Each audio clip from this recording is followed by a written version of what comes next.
Monsieur Sibilo, bonjour, vous êtes président d'Arsenic, toute nouvelle association. Est-ce que vous pouvez nous en dire un petit peu plus sur les raisons qui vous ont poussé, avec d'autres structures, à monter cette association?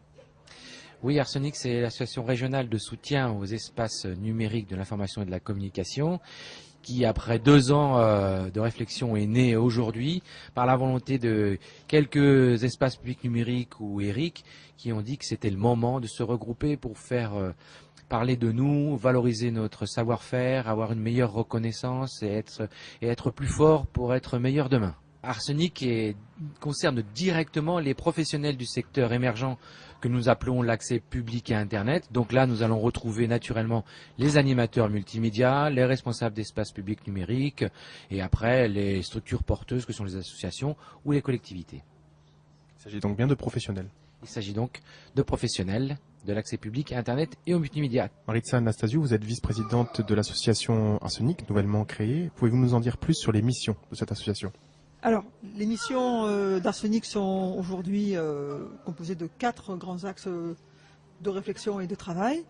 La première est effectivement d'essayer d'amener les élus à être un peu plus impliqués au niveau pédagogique sur ce que sont le monde du numérique, les EPN, les ERIC. Le deuxième axe est un axe lié à la valorisation de nos pratiques sur les ERIC et en particulier sur tout ce que les ERIC savent faire et les EPN et hop depuis déjà plusieurs années. Le troisième axe est un axe, on va dire, d'accompagnement et de représentativité de tout le monde numérique et aussi au niveau des équipes qui composent ces structures. Le quatrième axe étant pour moi un des plus importants, qui est l'appui aux réponses aux appels d'offres, la capacité que l'on a de pouvoir répondre ensemble à des marchés sur lesquels aujourd'hui, par les lois de la stratégie et d'une réponse économique à apporter souvent beaucoup plus importante que ce que chaque structure peut représenter, un travail de fond et de culture commune. Bonjour Emmanuel Vergès, vous êtes secrétaire adjointe de la nouvelle association Arsenic. Maritza Anastasiou nous a déjà présenté les missions d'Arsenic. Comment envisagez-vous de les décliner sous forme de chantier?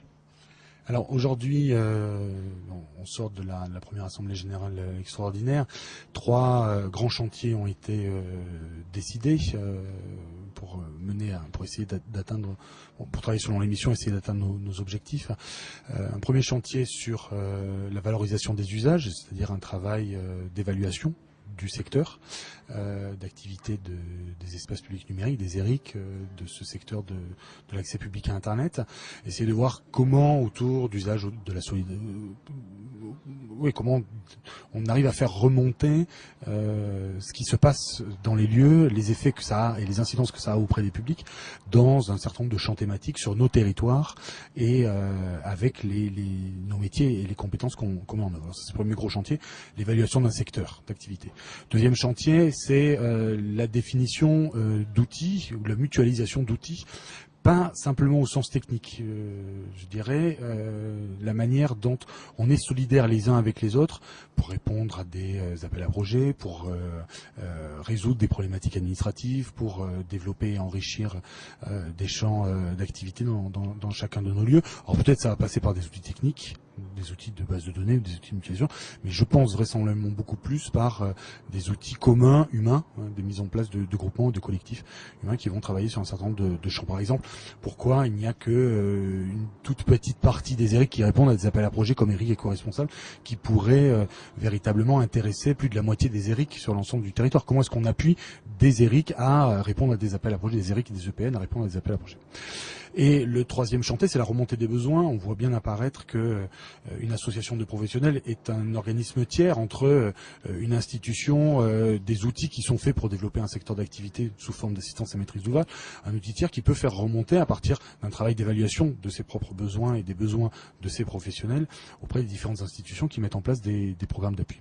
Ça, c'est les 3 grands chantiers directement liés aux acteurs. Et enfin, un dernier chantier, on a beaucoup parlé dans cette première Assemblée Générale Extraordinaire de représentativité et de valorisation, comment le bureau de l'association représente une tête, c'est-à-dire on n'est pas tous derrière le bureau de l'association, mais comment le bureau de l'association parle aussi d'une seule voix au nom d'un secteur d'activité. Un élément qui nous paraît assez important, des membres de cette Assemblée Générale Extraordinaire faisait état d'une situation où il y a effectivement 50 têtes, 100 têtes, c'est extrêmement intéressant parce que ça montre la diversité des lieux et des usages, mais comment aujourd'hui on peut, quand on parle de secteur d'activité, avoir une parole propre, une parole concertée.